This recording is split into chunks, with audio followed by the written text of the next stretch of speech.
Okay guys, तो start करते हैं अपना लेक्चर नंबर 3 वेक्टर का। तो polygon law of vector addition देखते हैं। इसमें देखो, polygon law of vector addition क्या होता है। तुम किसी भी वेक्टर को, जैसे कोई भी तुम फर्स्ट वेक्टर लो, उसका जो हेड है उसको सेकंड वेक्टर से वहाँ से स्टार्ट करो और फर्स्ट के टेल से सेकंड के हेड को मिला दो, वो वेक्टर दोनों का रिजल्टेंट होगा। चलो इसे गोली मारो। अब मैं यहाँ पे दिखाता हूँ सामने आंखों के। ये देखो, ये है हमारा ए वेक्टर।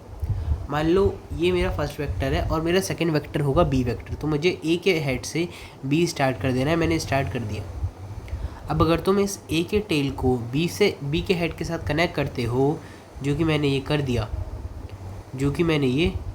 दिया, तो ये है हमारा रिजल्टेंट। बस इतनी सी बात लिखी दी है और ये बात हमें समझ भी आ रही है।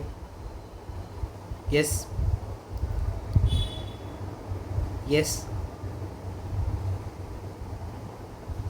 अच्छा, क्या हम बी को भी फर्स्ट वेक्टर मान सकते थे? मैंने बोला हाँ, बी को भी तुम फर्स्ट वेक्टर मान सकते थे एक ही जगह। ये भी बात समझ आ गई। तो आर वेक्टर को तुम A vector plus B vector, और वही सेम बात B vector plus A vector. अब एम आर स्टार बॉक्स एंगल निकालने के लिए टेल टू टेल और हेड टू हेड को एक साथ रखो। वेक्टर ऐड करने के लिए फर्स्ट के हेड से सेकंड का टेल स्टार्ट करो। एक बात और समझो, जिन 2-3 वेक्टर को ऐड कर रहे हैं उसमें ड्रॉ करने का ऑर्डर कुछ भी ले सकते हो। ड्रॉ करने का ऑर्डर मतलब कि जैसे मान लो कोई 3 वेक्टर है, ए वेक्टर, बी वेक्टर और सी वेक्टर।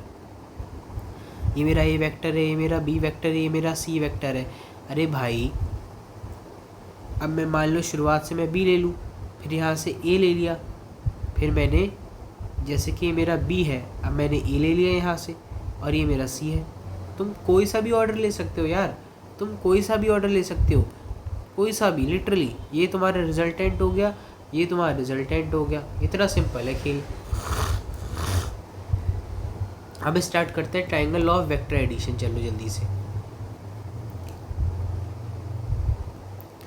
तो ट्रायंगल ऑफ वेक्टर एडिशन क्या बोलते हैं? जैसे मान लो 2 वेक्टर है मेरे पास, ये ए वेक्टर और ये है मेरे पास बी वेक्टर। इन दोनों के बीच में एंगल है थीटा। अब मैंने क्या करा, बहुत ध्यान से सुनना। इस बी वेक्टर को मैं आगे शिफ्ट कर दूंगा। मतलब कि ये ए वेक्टर था मेरा, और ये मेरा बी वेक्टर मैंने इसे पैरेलली यहाँ पे शिफ्ट कर दिया है। मतलब कि ये वाला एंगल हमारा थीटा होगा। यस। तो ये रिजल्टेंट बन गया और यहाँ पे मैंने अल्फ़ा एंगल ले लिया। मान लो अल्फ़ा एंगल ले लिया, एग्जाम्पल के तौर पे एंगल अल्फ़ा हो गया। तो जो ए है मेरा, ए के मैग्नीट्यूड को ऐसे लिखेंगे, बी के मैग्नीट्यूड को ऐसे डिनोट करेंगे, और आर है हमारा magnitude of resultant of A vector and B vector, और जो थीटा है वो है angle between A vector and B vector. अब आर हम निकालते कैसे हैं? आर बराबर आता है √a² प्लस, ये मैं मैग्नीट्यूड लिख रहा हूँ, मैग्नीट्यूड है ये, मैग्नीट्यूड ठीक है, a² plus b² plus 2ab cos theta √ में। ठीक है, ये हमारा आर का मैग्नीट्यूड, मतलब कि रिजल्टेंट का मैग्नीट्यूड यहाँ पे निकल के आ जाता है। बात समझ में आ गई? यस, बताइए। और हमने ये वाला फॉर्मूला पता है कॉम्पोनेंट लेके निकाला है बी वेक्टर के। ये हो गया बी कॉस थीटा, है ना। ये वाला हो गया तुम्हारा बी साइन थीटा। फिर हमने यहाँ पे पाइथागोरस थ्योरम हमने यहाँ पे यूज़ करी है, that is p equals to √b² plus h बराबर √p² प्लस b²। मैंने यूज़ करा है। ठीक है, अब देखो, हमारा रिजल्टेंट का मैग्नीट्यूड तो हमें पता चल चुका है, लेकिन अगर 0 डिग्री पे है तो हमारा ये मैग्नीट्यूड होता कितना है? अगर मान लो 0 डिग्री है तो ये मैग्नीट्यूड की जो वैल्यू आएगी वो आएगी a प्लस बी। अगर थीटा 180 डिग्री है तो ये रिजल्टेंट का मैग्नीट्यूड आएगा a माइनस बी, क्योंकि वो अपोजिट हो जाएंगे दोनों वेक्टर, इसलिए कैंसिल करेंगे। 0 डिग्री पे ऐड हो रहे हैं क्योंकि वो एक साथ हैं एक डायरेक्शन में। और अगर मैं 90 डिग्री की बात करूं तो ये आ जाता है आपका √a² प्लस b², क्योंकि cos 90 ज़ीरो हो जाएगा उधर। ठीक है बात यहाँ तक? यस।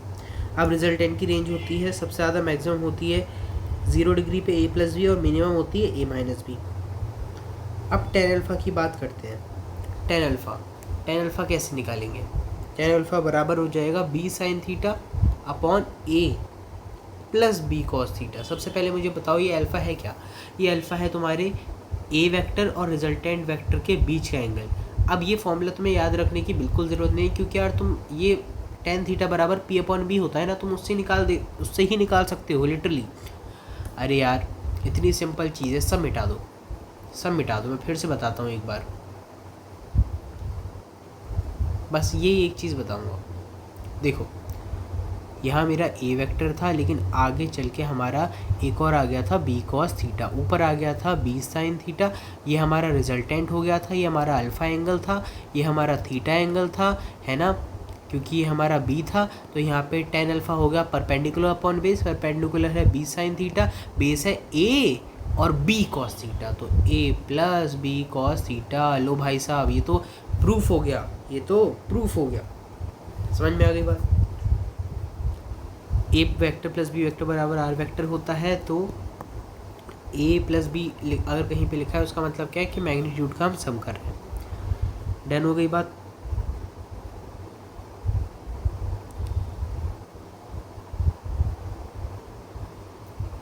ठीक है। अब देखो एम स्टार बॉक्स देखते हैं। दो वेक्टर का रिजल्टेंट उनके बीच में रहेगा, बड़े वाले वेक्टर के पास रहेगा। बात एकदम से ठीक है। अगर दोनों वेक्टर बराबर है तो एकदम बीच में आएगा आर वेक्टर।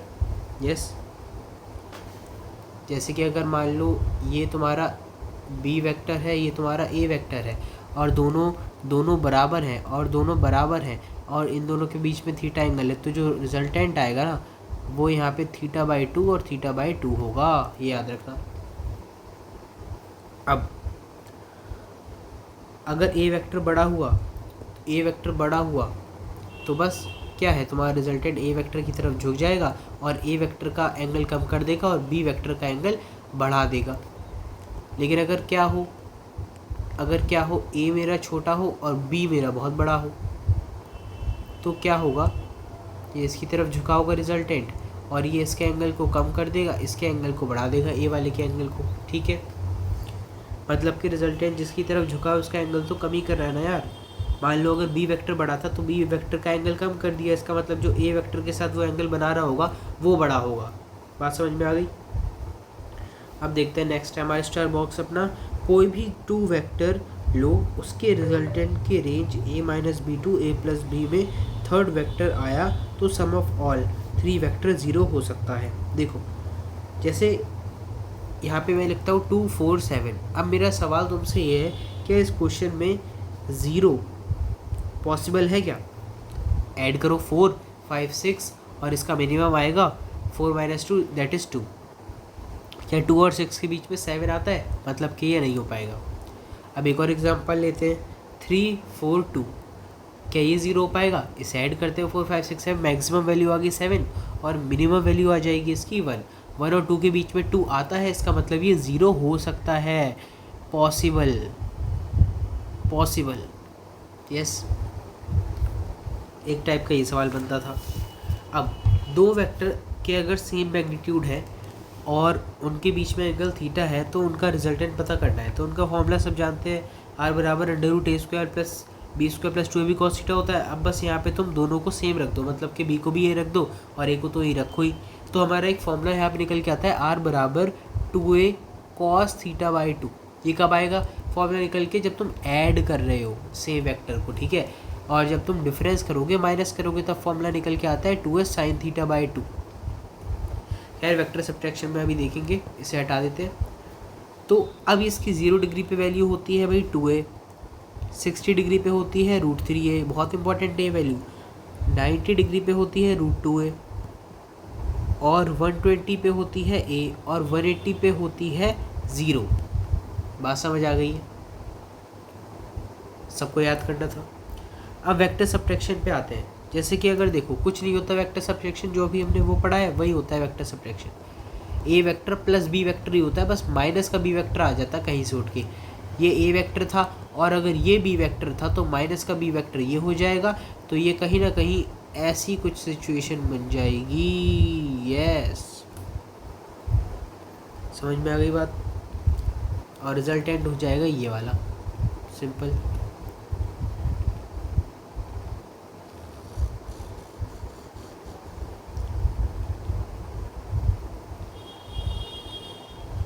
बताइए बताइए बताइए बताइए बताइए।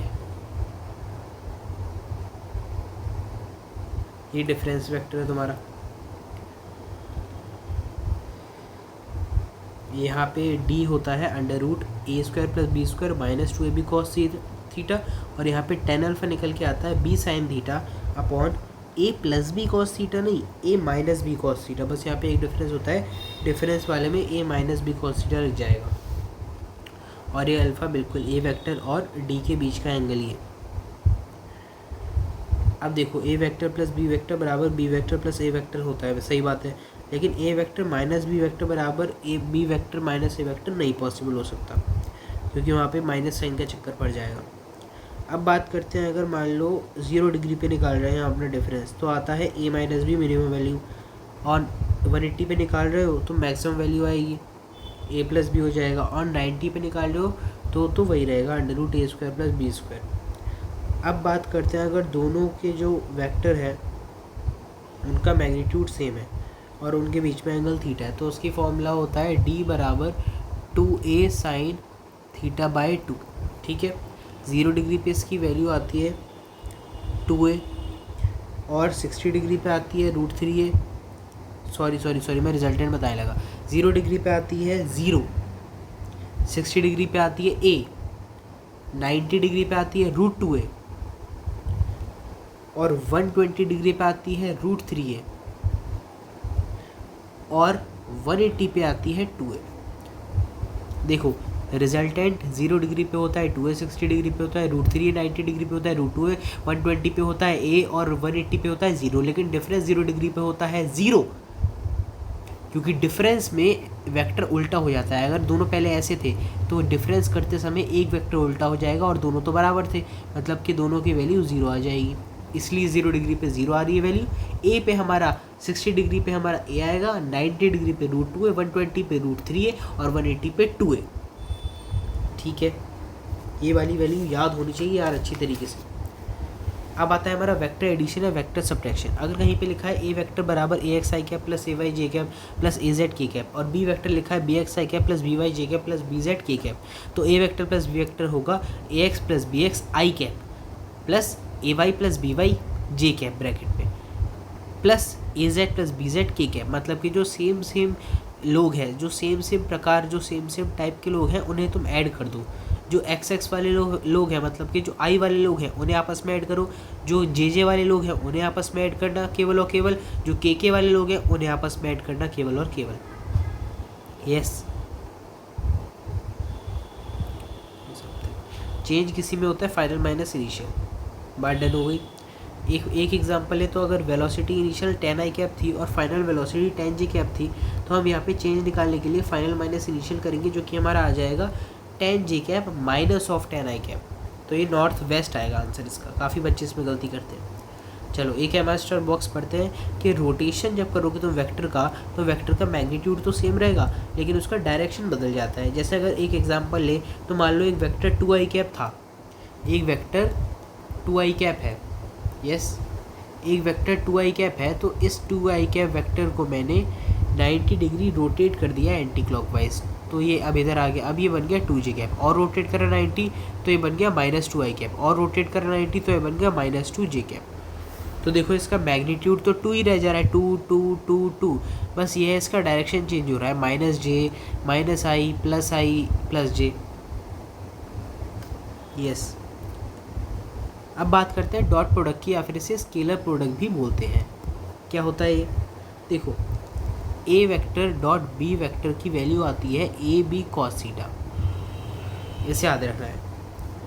क्यों? क्योंकि जैसे मान लो ये ए वेक्टर है और ये बी वेक्टर है, इनके बीच में थीटा एंगल है, बी को मैंने नीचे गिरा दिया B cos थीटा, और बी का एक वर्टिकल कंपोनेंट होगा तो ये हो जाएगा बी साइन थीटा, लेकिन इसकी कोई वैल्यू होती नहीं तो अब इसे इग्नोर कर देंगे।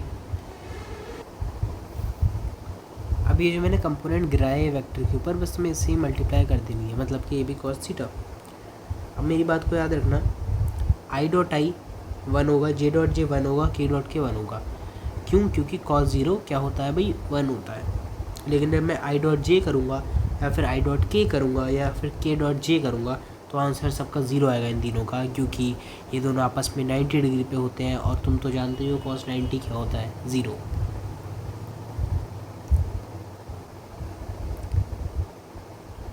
अच्छा, अगर कभी A vector A X I cap plus A Y J cap plus A Z K cap और B vector A X I cap plus A Y J cap plus A Z K cap में दे रखा है तो तुम्हें बस A X B X plus A Y B Y plus A Z B Z कर देना है। यस, मतलब सेम लोगों को मल्टीप्लाई कर देना और क्या। एप्लीकेशन क्या होती है अब डॉट प्रोडक्ट की, हम यूज़ कहाँ करने वाले हैं, तो ऑर्थोगोनल वेक्टर को चेक करने के लिए। ए डॉट बी अगर 0 आ गया तो समझ लो ऑर्थोगोनल वेक्टर है वो दोनों। और एंगल पता लगाने के लिए वेक्टर के बीच का, ए डॉट बी बराबर ए बी कॉस थीटा होता है, ए बी को नीचे ले आओ तो A dot B divide by A B बराबर आ जाएगा कॉस थीटा। यहाँ से एंगल भी पता कर सकते हैं। तीसरी एप्लीकेशन है कि हम कॉम्पोनेंट ऑफ वन वेक्टर पता करें अलॉन्ग अदर। जैसे ए डॉट बी बराबर ए बी कॉस थीटा होता है, तो अगर मुझे मान लो बी का कॉम्पोनेंट अलॉन्ग ए पता करना है तो ए डॉट बी, देखो ध्यान से करके दिखाता हूँ, ए डॉट बी बराबर ए बी कॉस थीटा होता है। मुझे बी कॉम्पोनेंट चाहिए अलॉन्ग ए, तो ये तो बी कॉस थीटा है इधर, तो ये हो जाएगा A dot B divide by A का मैग्नीट्यूड बराबर बी कॉस थीटा। ये जो बी कॉस थीटा है ये कॉम्पोनेंट ऑफ बी है अलॉन्ग ए। तीसरी एप्लीकेशन हो गई। चौथी एप्लीकेशन आती है यूनिट वेक्टर को चेक करना। यूनिट वेक्टर को कैसे चेक करेंगे? देखो, यूनिट वेक्टर अगर वो हुआ तो उसका जो हम डॉट प्रोडक्ट करने वाले हैं, अगर जो उसका यूनिट वेक्टर हुआ तो जो उसका हम डॉट प्रोडक्ट करने वाले हैं वो 1 आता है। एक और मेथड है यूनिट वेक्टर चेक करने का कि तुम मैग्नीट्यूड चेक कर सकते हो उसके वेक्टर का मैग्नीट्यूड वाले फॉर्मूले से, आर बराबर under root A square plus B square plus 2ab cos theta से। वहाँ से भी अगर मैग्नीट्यूड 1 आ जाता है तब भी हम पता लगा लेते हैं कि वो यूनिट वेक्टर है। हमारा लेक्चर यहाँ पे डन होता है।